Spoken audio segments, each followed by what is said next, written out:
Friend, I'm legitimately distraught right now. I had a really bad dream last night, or this morning. It was like 4 in the morning. And I haven't had them for a very long time. And I used to have night terrors really, really bad. Really, really bad. So I'm very sensitive to energies, and I can see entities. Um, I can see like demonic entities in people, which is why I really stay to myself a lot. And when I get visions, I get them. I get uncontrollable visions. When people walk past me or touch me, I can see their thoughts or their fears or something that they've done. If they have a very extreme emotion that's negative, I can pick up on it.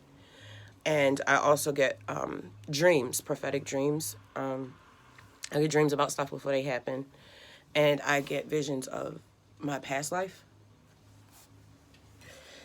So I'm doing this series called Blue Girl Wrapped in Brown, and it's about my life. But I'm only on the third chapter, and I'm still talking about growing up in Baltimore. My husband doesn't come into the picture until I'm 18, and I wasn't even going to start talking about him because it's a lot to unload. But after what happened this morning, I had to get this off my chest because I'm just so distraught by it. And as you get to know me more, you'll learn more about our story. But if I can basically break down the synopsis, my ex-husband, and I'll call him my husband a lot because we had just gotten a divorce before he died. So we were still talking and everything. So it didn't give divorce really. But plus it was a scam. He was trying to scam this girl. Whatever. Anyway, so he's a scam artist. He's a scam artist and a drug dealer. He's a Hungarian gangster. The fucking Hungarian gangster. Where did they even make them? Me coming from Baltimore, I had never seen a hard ass clear person. So, it was interesting. I'd never seen anything like that before, and I found it attractive. I like intelligent, powerful men. And it was just interesting. I'd never seen a clear gangster before. But I should have listened to him when he told me he was crazy. I really underestimated it. I should have listened to me. I should have listened to him and believed him when he told me that he was out in the middle of the woods and saw Anton LaVey in a bonfire. Do you know who Anton LaVey is? He is a Satanist. A whole Satanist. I don't think anybody would actually believe all of the things that happened to me in this marriage. No one will believe it. And that's part of the reason why I started recording my life, because no, it's unbelievable. But let me give you a rundown.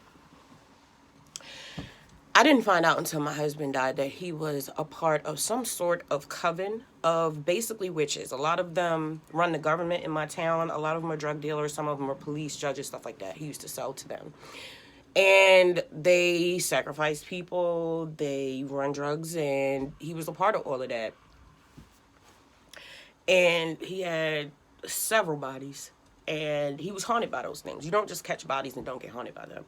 So being with him brought a lot of negative energy. I've seen a lot of things. I've seen dark shadows come out of a television, all types of stuff. He was talking about hellhounds and the Matrix, and talking about the hospital was a death center and they were stealing organs and child trafficking, all that stuff, all types of stuff. Like, he used to do hits for the cartel. This is the type of person I was married to.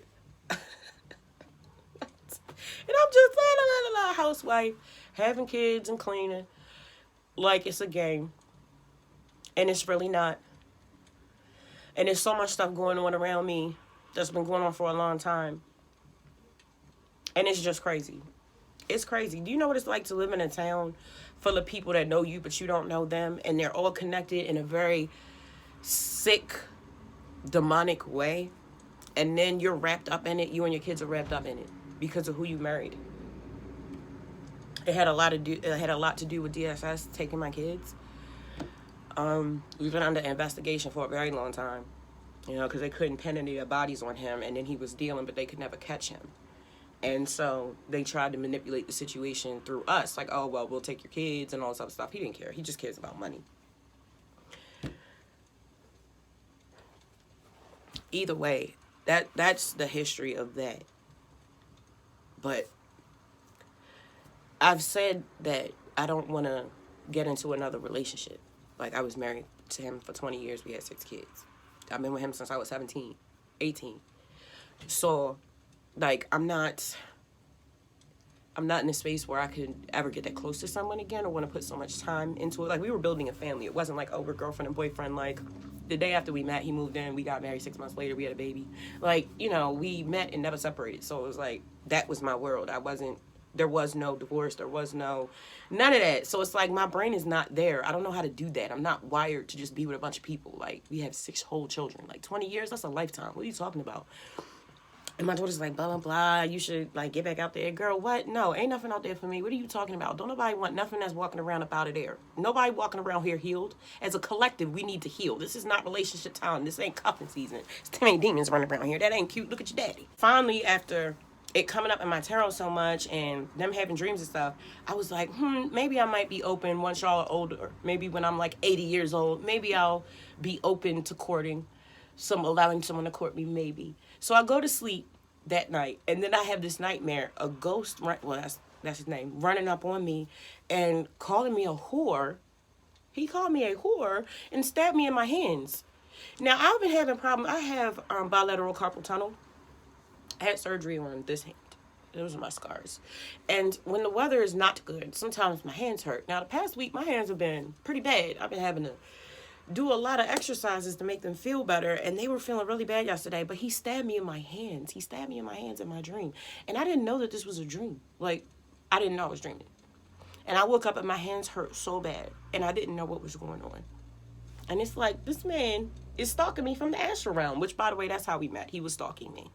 And when I finally found out, I thought it was romantic.